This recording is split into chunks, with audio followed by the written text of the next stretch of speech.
All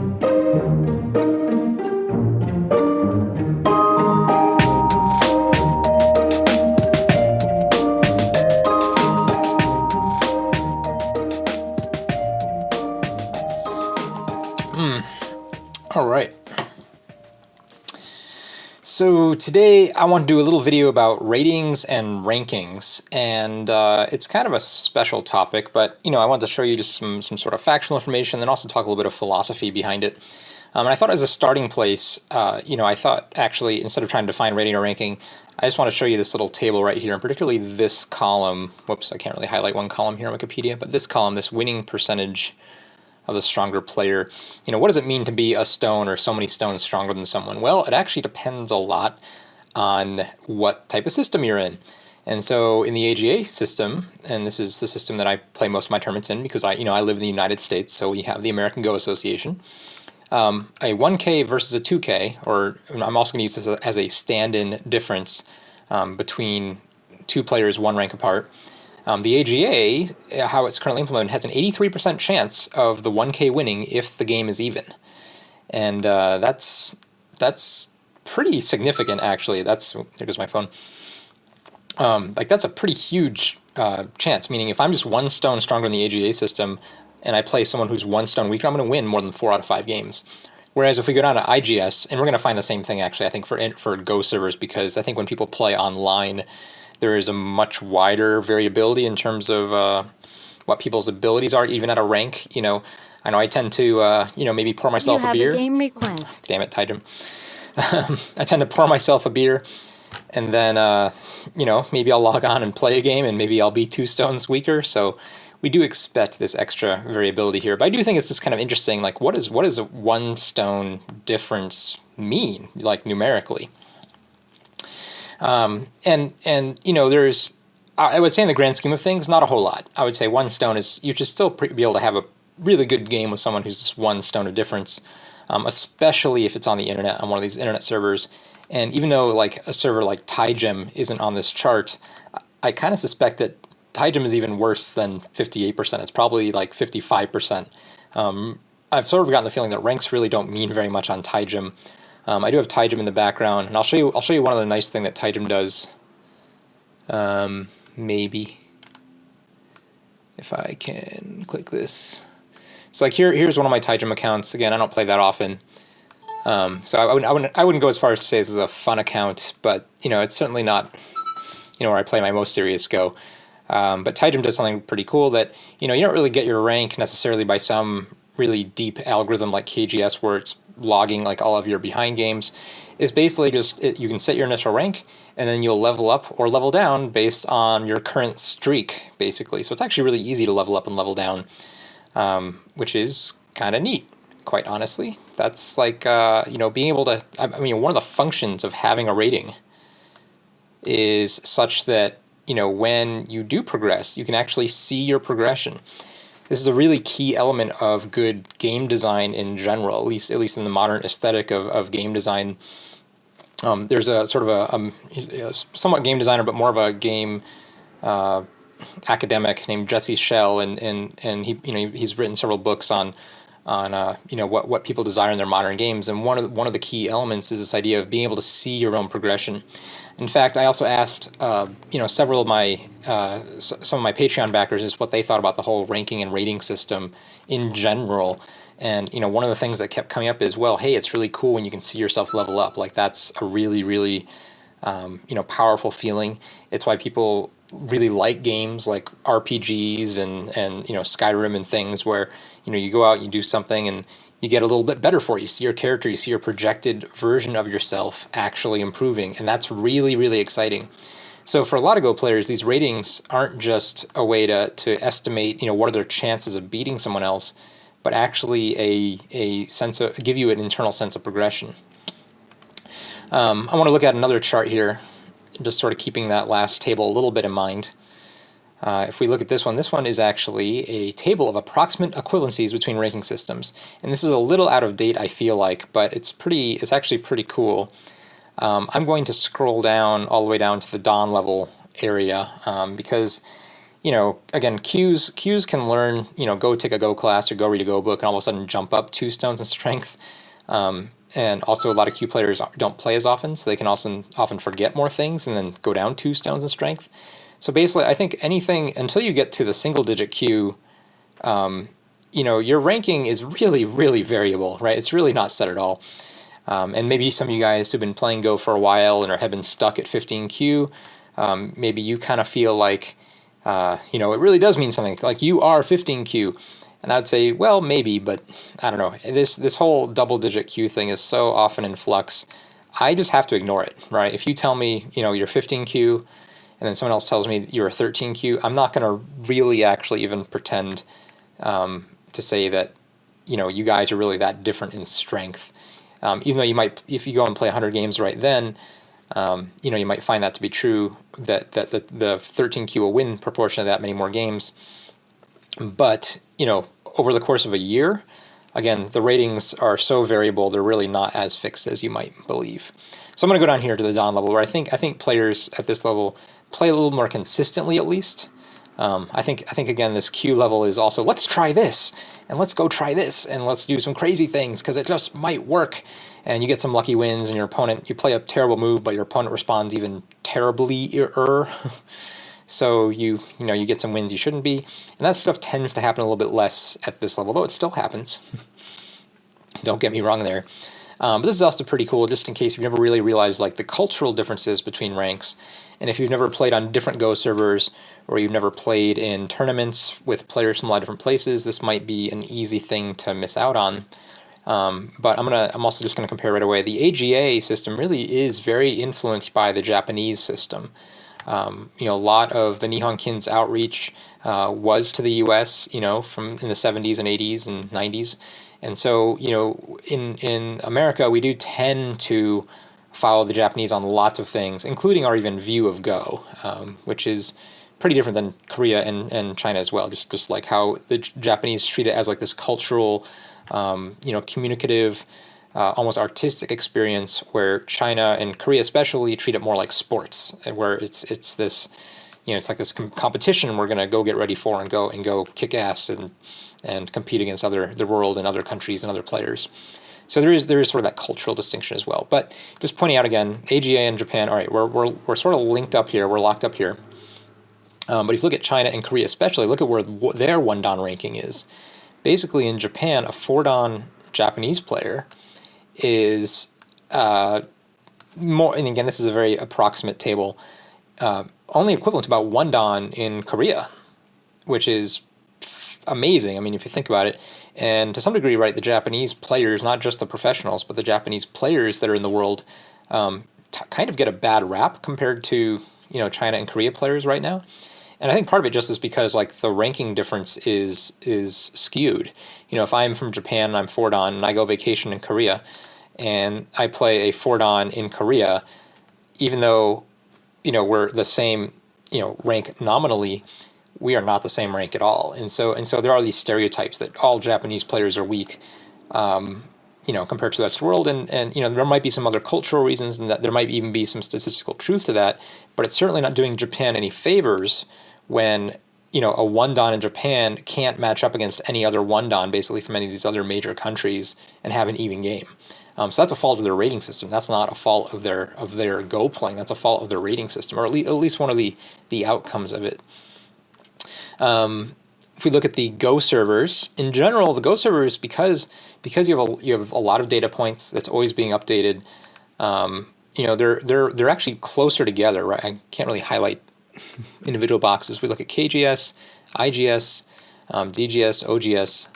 They're all clumped more together, and they're actually sort of in between the AGA Japan and the Koreas on the extreme, with one notable exception, and that's Taijim. Taijim, like I said, is kind of all over the place, and that's kind of one of the fun reasons why it's fun to play there, because the ratings are so in flux that it's not uncommon. Like even though I'm only playing at 5-dan in Taijim, if I was taking it really seriously, I think I could be pretty competitive at 6-dan, maybe even 7-dan. But this is just, Taijim's is so far out of whack. Taijim's a fun place to play. I'm just saying that you'll get some craziness. and a lot of people who have lots of like holes in their Go knowledge. So that's the one exception, I guess, to the Go server thing.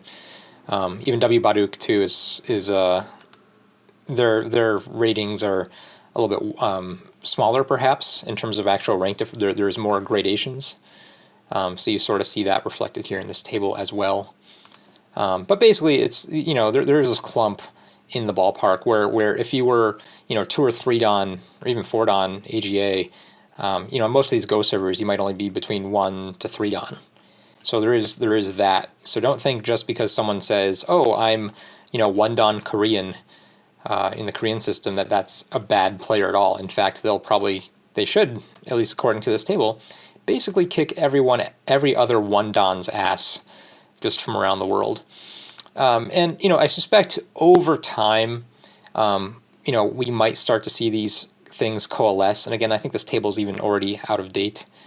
But we'll see these things, you know, as the world, you know, has more international communication and more people are playing on the same Go servers.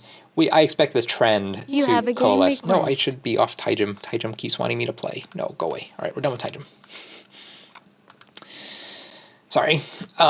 So that's pretty cool. There is a comparison to chess, and that I think needs to be made. And one thing that I really like about Go, and I really kind of hate about chess, I mean, not hate. Hate's the wrong word. I mean, I just we'll just highlight some of the differences. I guess we'll be more diplomatic in my language to the chess players out there. And I mean, I used to be one of them. I used to be, you know, I wouldn't say necessarily. I would describe myself as a tournament chess player, not a winning tournament chess player, but at least a tournament chess player in high school. But anyway, so chess uses primarily this ELO system, the ELO system, where your rank. I think I have. Do I have an ELO explanation somewhere? I thought I did. Here you go. You know, your difference in rating basically describes the probability of winning. And in Go, we have this beautiful handicap system that is also supposed to sort of coalesce with these rankings, or be congruent. I don't know what's the word there.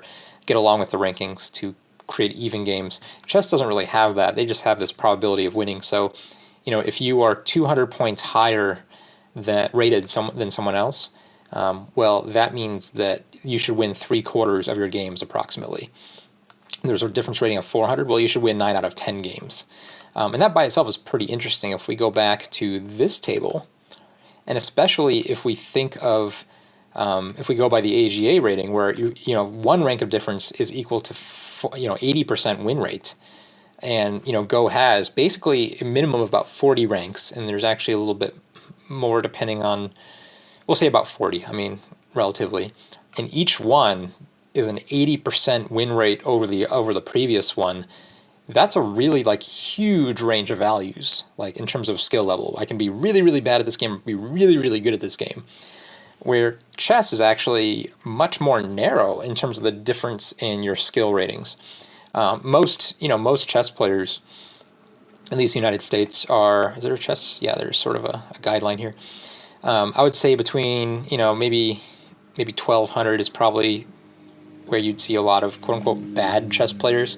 I mean, the real thing is that people who play chess, it's a self-selection bias. The people who play chess and get ratings are better. So I'm sure there's actually a lot of people who are worse than 1,200 who are chess players but only play at home and among friends or at the park or wherever. But anyway, I'm going to say it sort of artificially starts there. And for us, for Go players, that sort of corresponds with 10Q. But if we follow that up, you know, when we get to, you know, 2,300, 2,400, which is a really good chess player, right? A grandmaster is really only 25, 26, I think 2,600. Is that a master, or does it say up here somewhere? Here we go. Yeah, I guess international grandmasters are 2,500 to 2,600, and champions are like 26 to 28. We also have this little statistical breakdown, you know, of these categories. This totally doesn't apply to Go. Or when we do, it kind of gets ridiculous, right? Because, you know, a 4 or 5 Dan in Go would basically be a chess grandmaster, right? And we know that's not the case. There are way more Go 4 and 5 Dans, and not only do Go 4 and 5 Dans, there are people who are 6, 7, 8, 9, effectively 10 Dan, and then there are professionals who, you know, might even start at 10 Dan and go up too. So maybe 11, 12, 13 Dan, right, in terms of the actual equivalent math. So we're looking at a Go system that's actually going to extend beyond 3,000, in terms of these ranks, in terms of the ELO system. And if we take 10Q to mean 1,200, well, I do know Go players that go all the way down to 30Q, or at least they claim they're 30Q, and then they play Go for a week, and then they're 28Q. They get stones very, very quickly. We sort of have this estimate here, but by the time we get into 20Qs, basically we need to go negative in the ELO system. So we, just trying to equate the chess ranking system with the Go system, we can pretty quickly see that there's just a much wider array of ranks needed in Go. And I think that's one of the real strengths of the game. I think that's one of the amazing things about it, is that you can be so good at this game and so terrible at it. And I probably shouldn't be saying terrible, but you kind of get the idea, I think. Here's just another. I believe this is a little bit out of date. This is from 2014, but it doesn't honestly change all that much. This is just registered AGA players and the rank distribution. And this one says a lot less about the total Go player base as it does than the people in the US who take Go seriously enough and actually play in real life tournaments. Who's playing in these tournaments? Well, basically 1-dans. I mean, 1Q, 1-dan, 2-dan. Those are sort of like your most common tournament ranks. I'm going to take a sip of tea here while you guys study this graph. And what's also amusing is that the AGA even, does account for ranks worse than 30Q, because, you will have a smattering of players who just show up and play in a Go tournament not knowing anything, which I kind of find to be humorous. So at least as far as the AGA is concerned, right, the mode of their player base is up here in these ranks. Although the majority of players in the AGA period are Q players, right? Don't feel bad. Like I know so many of you guys who are out there watching this video, are not 1-dan or pretty far away from 1-dan. A lot of comments I get are when I say things like, I'm only 4-dan AGA, you guys will freak out in the comment field and be like, 4-dan, man, I wish I was 4-dan. 4-dan would be amazing. And why are you saying you're only 4-dan? Because 4-dan is way up here. And, I feel bad every time I have to say that, but I really do, because there's always a higher rank, right? There's always a bigger fish in the pond. And especially in Go, when the ranks are so extreme, right? You can get so good at this game. 4-dan feels really terrible. I mean, and I know you guys are going to hate, like, someone at this video right now is screaming, I'm 10Q, how do you think I feel? And I feel for you, but, Go is a journey, man. It doesn't really matter where you are.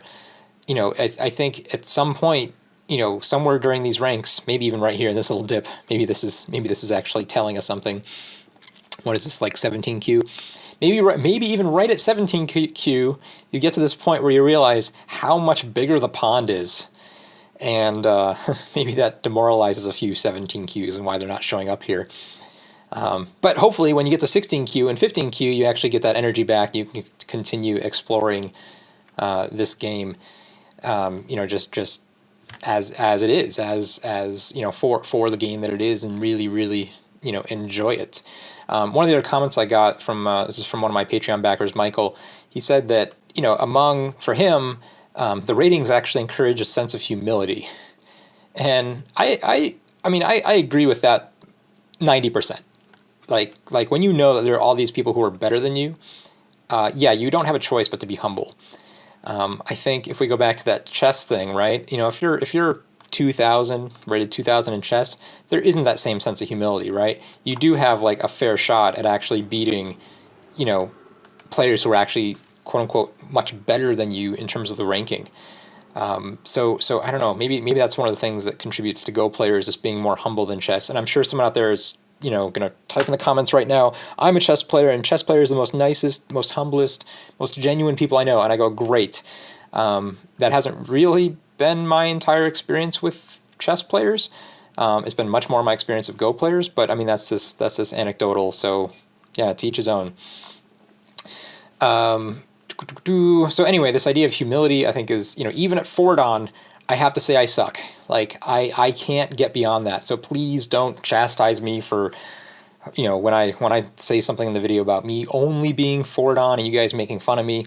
for not realizing like how good that is in the grand scheme of the graph, I still have to say it, like it's a requirement, okay? And I'm not sure if that's authentic humility or not. I mean, that may not be your version of expression of authentic humility. That's just me realizing still how many more levels there are that of skill that there are to this game. And that's a really fundamental realization, I think, of being a Go player. Just like, you know, you're just exploring the space that is so incredibly more infinite and bigger than you are, that you'll basically never get to the top. I did load one other page here. This is a copy and paste of the world ranking of Go players. This is out of date. This is actually already at least a year old. But I was trying to find an updated one. I couldn't do it very quickly. And this was already nicely formatted. And I didn't have to be able to read Korean to read it. That was probably the biggest the biggest advantage, just going to the Sensei's library page versus trying to go on these Korea server pages and trying to get this ratings list. But you know, a couple names do stick out. I just thought I would show you. You know, we've talked about Iyama Yuta a little bit in some previous classes, as well as Gu Li and Lee Sedol. They're still sort of in the top here. Lee Chang-ho, actually, who I just uploaded a video not too long ago, is actually not even on this list anymore. And so he was one of the top players for, you know, really like almost a 5 to 10 year run, where, you know, times have changed, right? The styles and patterns have changed. But still, if you're looking for like just a general idea of, hey, is this a name I should recognize? Is this one of the top Go players? Like you see a game online or something, here's a good list to go just check. Even though it's out of date, I hope someone updates this soon, especially someone who can read Korean and can actually just get us the real list rather than having to piece it together. Yeah, so just some other sort of philosophical things about ratings. Michael also wrote to me, and you know, again, I had a bunch of backers sort of contribute their feelings, but he also said it prevents the skill gaps. You know, having a rating system is useful, even though it might seem kind of barbaric and we're comparing ourselves to other people. And you know, at the end of the day, you just want to go and have a good game with someone and have that experience, no matter what your rank is. Having a rating system is useful because it'll help you get a good game. I'm also very careful to use the word rating instead of ranking. And you know, 90% of the time I talk about it, because ranking really does imply an order, like a pecking order, like, you know, I'm here, you're here, you know, someone else is here, right? There are these levels of skill that are placed in order. And, you know, most of the time we're not talking about that. We're not talking about ranking each other. We're really talking about ratings. So we're talking about, you know, approximately where are you, what is your approximate level of skill. And if you treat your rating or ranking like that, that's a really useful thing to do, right? Because you're not thinking of it as, oh, you know, I'm better than this person, or this person is better than me. You're thinking of, you know, here's my level, here's where I'm at in my Go journey, here's where I want to go and explore in terms of the space, and here's where I'm going to go and get a good game. And that's a really, really useful thing, especially if you're in a situation where you can only play against people who are much stronger or much weaker than you, and you end up playing a lot of handicap games. Having those ratings is really, really useful. Like we already mentioned, you know, a lot of people already, you know, on the Patreon said, well, it helps. It's really cool to see that level of progression. It's really cool to see yourself get better. And I totally agree. You know, it's awesome. It's really demoralizing too when you get stuck at a rank, you know, perhaps, and actually where you see like this 1.1Q, 1 2 spike. You know, there's a lot of players in the AGA who are just sort of quote unquote stuck here. But it also just really speaks to the time and energy and just those commitments that it takes to get unstuck and Go. I mean, it really is something that if you work at, you'll be rewarded, but you will reach a point where the amount of work you need to put in to get to the next rank is, let's say it doesn't fit into your daily life habits and patterns. So you might get stuck at one rank for a long time.